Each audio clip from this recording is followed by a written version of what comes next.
Nggak pakai banyak bacot, langsung aja kita masuk film actionnya untuk baku hantam.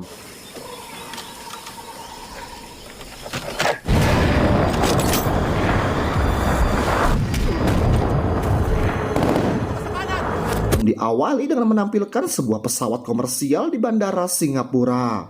Terlihat seorang pilot bernama Kapten Torrance yang sedang mengabari putrinya Dania yang tinggal di Amerika. Selanjutnya, ia masuk ke ruangan kokpit dan berkenalan dengan seorang co-pilot bernama Dele. Di sela pembicaraan mereka, seorang pramugari bernama Bonnie datang memberitahu bahwa ada yang ingin bertemu dengan Kapten Torrance. Jews. We could push out east, come north over Luzon. Sang kapten pun akhirnya pergi menemui orang itu yang ternyata adalah seorang detektif bernama Selbeck. Detektif Selbeck meminta izin kepada kapten kalau ia akan berangkat bersama seorang narapidana bernama Gesper. Selbeck juga menjamin bahwa ia tetap akan mengawasi Gesper agar tidak membuat takut penumpang yang lain. Setelah semua penumpang masuk dalam pesawat, mereka pun diberi izin untuk lepas landas. If your next stop is... You are cleared for takeoff. Maintain runway heading Mach 2 and maintain 2. Awalnya penerbangan berjalan dengan lancar, namun tiba-tiba radar mendeteksi gumpalan badai persis di depan mereka. Kapten Torrance mencoba menghubungi pihak maskapai untuk terbang memutari badai, tetapi para petugas di darat mengatakan kalau tindakan itu akan menghabiskan banyak bahan bakar. Di sela pembicaraan mereka, guncangan terjadi dalam pesawat. Like climb to 40,000 feet to clear weather, copy? Trailblazer 119, clear to 40,000.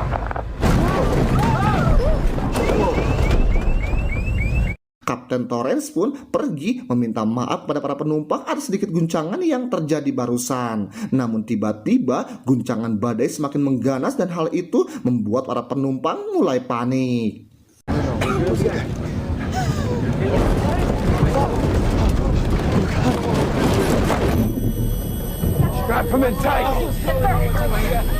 Kapten Torrance pun kembali ke ruangan kokpit dan mencoba menghubungi pihak maskapai. Sayangnya, sistem komunikasi tidak berfungsi sama sekali. Pesawat itu pun terus melaju di tengah badai tanpa listrik hingga akhirnya Kapten Torrance memutuskan untuk mencari bandar terdekat untuk mendarat darurat. Sebelumnya, Bonnie memperingatkan para penumpang agar tetap di tempat saat pesawat menukik ke bawah.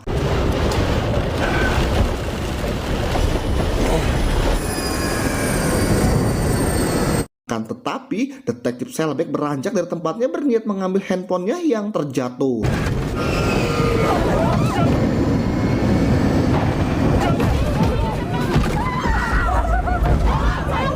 Tindakan fatal itu justru merenggut nyawanya bersama seorang pramugari yang berusaha untuk menghentikannya. Setelah melewati badai, Kapten Torrance melihat sebuah pulau yang sekiranya bisa ia mendaratkan pesawatnya. Sir, sit down. Everyone's... Tanpa menunda lagi, sang pilot langsung mendarat darurat di pulau tersebut. Dan ia pun segera meminta agar semua penumpang turun dari pesawat. As soon as we touch down, it's slow and level. Feet dry.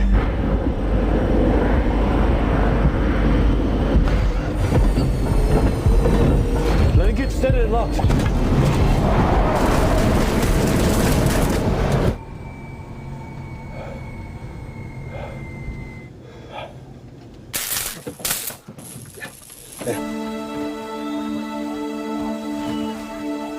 Kita beralih ke markas perintis Amerika Serikat yang baru saja mendapat laporan atas hilangnya pesawat Kapten Torrance, di mana mereka sedang berusaha melacak titik putusnya kontak dengan pesawat Kapten Torrance.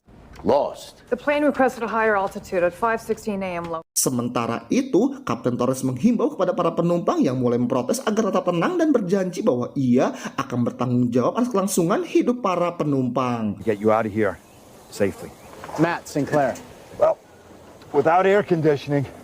Selepas itu, ia pun pergi membungkus 2 orang mayat dan mengambil pistol sekaligus kunci borgol yang ada di saku detektif Selbag. Selain itu, mereka juga memeriksa mesin pesawat dan menemukan beberapa penyebab kerusakan akibat tersambar petir saat di tengah-tengah badai tadi. Selanjutnya, ia bersama co-pilot Dele menggunakan peta manual untuk mengetahui keberadaan mereka.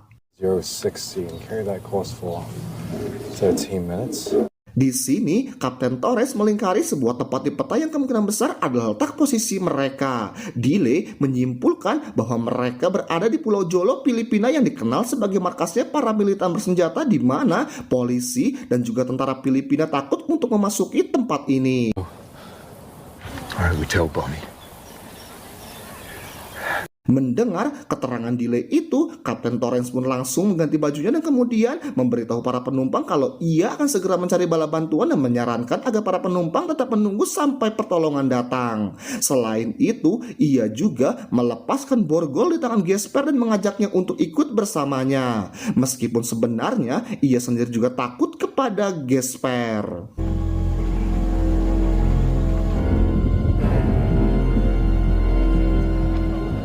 Selama kepergian Kapten Torrance, Dile berusaha memperbaiki kerusakan mesin pesawat dan berhasil menyalakannya kembali. Sin pun berpindah kepada seorang warga yang melaporkan kepada bos pemberontak bernama Datuk bahwa ia sempat melihat sebuah pesawat sipil mendarat tidak jauh dari rumahnya. Datuk pun kemudian menyuruh anak buahnya untuk mencari pesawat yang dimaksud. Sementara itu, Kapten Torrance bertanya tentang latar belakang Gesper yang ternyata Gesper adalah seorang mantan komando militer pasukan khusus penerjun payung. Gesper menerangkan bahwa ia telah melakukan kesalahan di tempat maupun di waktu yang salah. Hal itu membuat Kapten Torrance sedikit menyayangkan tentang apa yang terjadi dengan Gesper terkait statusnya sebagai seorang narapidana. Gesper pun menanyakan pisau belatinya kepada Kapten Torrance karena ia sangat butuh pisau itu untuk saat ini. Namun saat Kapten Torrance berbalik, Gesper pun telah menghilang. Questions? That is black and white, Captain.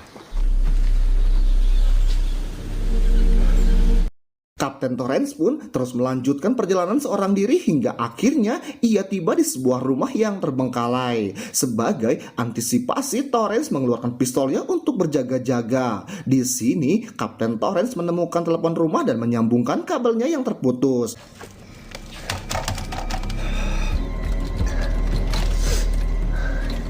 Ia lalu menelpon Putri Dania dan memintanya untuk melaporkan kepada petugas setempat bahwa mereka terjebak di sebuah pulau bernama Jolo. Dania pun mencatat apa yang ayahnya katakan, namun tiba-tiba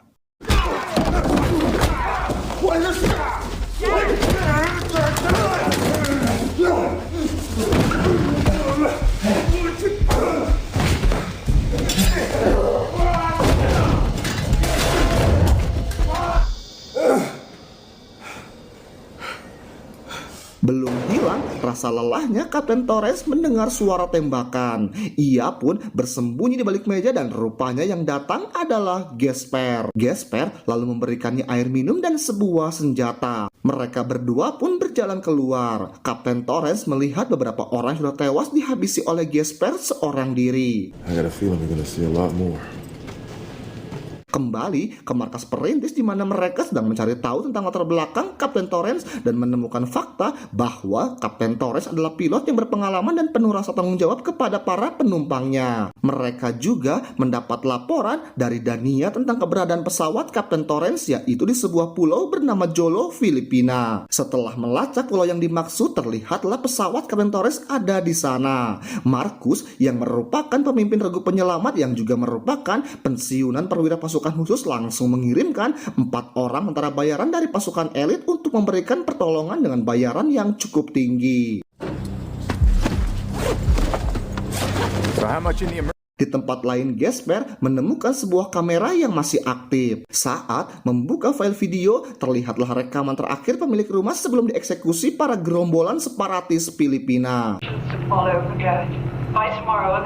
Spontan, Kapten Torrance pun teringat kepada para penumpangnya. Mereka berdua pun bergegas kembali ke pesawat menggunakan mobil penjahat yang berhasil dibunuh. Sementara mereka masih di jalan, 5 mobil militer lebih dulu tiba di sana. Para penumpang nampak gembira karena mereka mengira kalau itu adalah bala bantuan.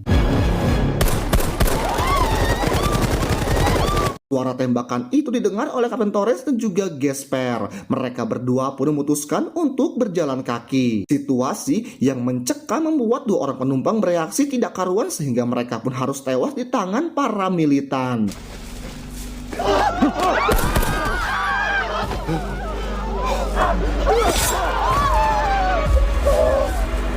Kemudian Dile bersama para penumpang yang lain dibawa ke markas mereka. Saat mobil mereka telah pergi, Kapten juga Gasper langsung menyerang 2 orang yang masih berjaga di sana. Selanjutnya mereka melakukan interogasi tentang keberadaan markas mereka yang terletak di sebuah perkampungan. Chief, where's he taking them? Nolib Village. Sebelum pergi, Kapten membuka tabnya dan mencari titik lokasi yang dimaksud. Setelah itu, ia menulis beberapa informasi di seragamnya. Sementara itu, Gasper langsung menghabisi tawanan mereka di dalam hutan. Kemudian keduanya pergi menuju lokasi dan saat tiba di sana, Kapten Torrance mengucapkan terima kasih kepada Gasper. Ia tidak menyangka kalau Gasper mau bersusah payah membantunya. Gasper pun menjawab kalau itu bagian dari tugasnya sebagai mantan komando militer pasukan khusus penerjun payung. Di markas separatis, mereka menanyakan negara masing-masing tawanan dengan maksud untuk meminta tebusan agar semua tawanan bisa mereka bebaskan. Carvel, England. Name, country. Name, country. Di sisi lain, 4 orang tentara elit baru saja menemukan pesawat mereka. Saat memeriksa isi pesawat ditemukan tulisan di seragam Kapten Torrance yang memberitahu kemana mereka pergi. Saat itu, Kapten Torrance bersama Gasper masih mencari markas kelompok militan. Setelah upaya yang melelahkan, mereka melihat 2 orang militer yang sedang menyiapkan bahan bakar. Dengan langkah yang waspada, keduanya pun menghabisi mereka. Kapten dan juga Gasper terus bergerak maju untuk mencari ruangan tahanan teman-temannya. Tetapi tempat itu dijaga dengan sangat ketat dan di sini Gasper menemukan sebuah palu. Tak berselang lama, terlihat seorang penjaga di balik tembok dan langsung saja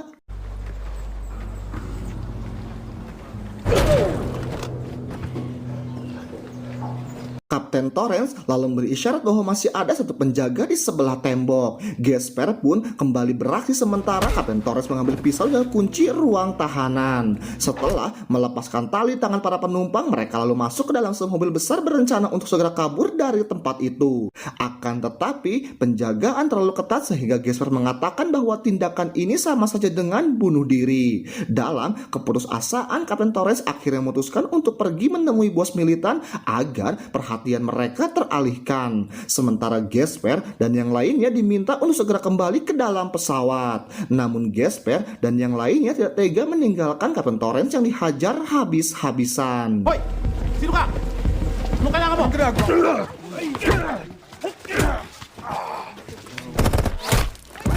Pasok kayo pare! Medyo kami! Captain Torrance, are you hurt? No, I'm okay. We got the pack. Rupanya mereka adalah keempat pasukan elit yang datang tepat waktu. Setelah menghabisi beberapa orang, mereka lalu masuk ke dalam mobil dan segera kembali menuju pesawat. Di perjalanan, Kapten Torrance diberitahu oleh seorang tentara bahwa mereka adalah utusan mantan perwira pasukan khusus. Para penumpang diarahkan agar masuk dalam pesawat karena pesawat sudah bisa dijalankan, sementara keempat pasukan khusus menyebar untuk menjaga kondisi. Tak diduga, kemudian Kapten Torrance melakukan pengecekan terhadap bagian luar pesawat dan tidak lama kemudian sekelompok para militer kembali berdatangan dan pertempuran pun tak bisa dihindarkan.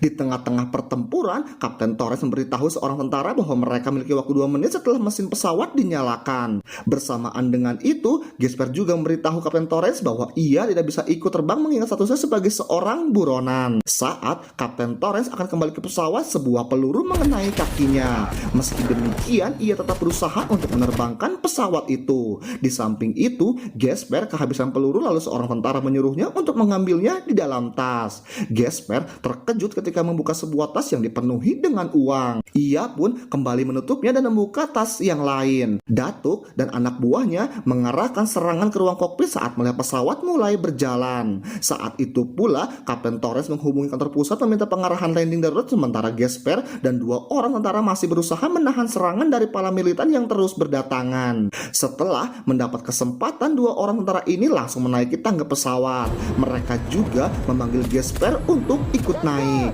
Tetapi Gesper malah mengambil uang di tas dan berlari ke arah lain. Situasi semakin menegangkan saat anak buah Datuk hendak menembakkan sebuah RPG. Beruntungnya Gesper melihatnya dan Kapten Torres nampak senang setelah melihat Gesper berdiri di samping jalan. Saat Datuk hendak menembakkan RPG, Kapten Torres mempercepat laju pesawatnya yang akhirnya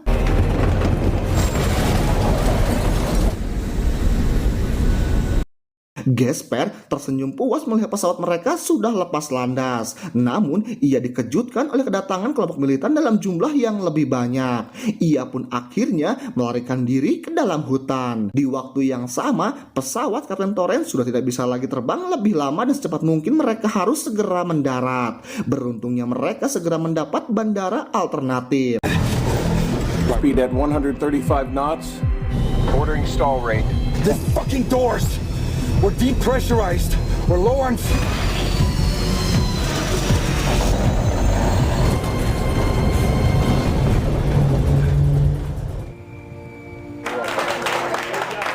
Congratulations. Sebelum turun, para penumpang mengucapkan terima kasih kepada sang pilot maupun pramugari. Di luar, nampak para tim rescue sudah bersiap memberikan pertolongan. Kemudian sang pilot bersama 2 pramugarinya berkumpul membahas kejadian yang baru saja mereka lewati. Setelah itu, ia menelpon putrinya Dania dan memberitahu kalau sebentar lagi ia akan segera pulang ke rumah. Dan akhirnya, alur cerita film ini pun usai.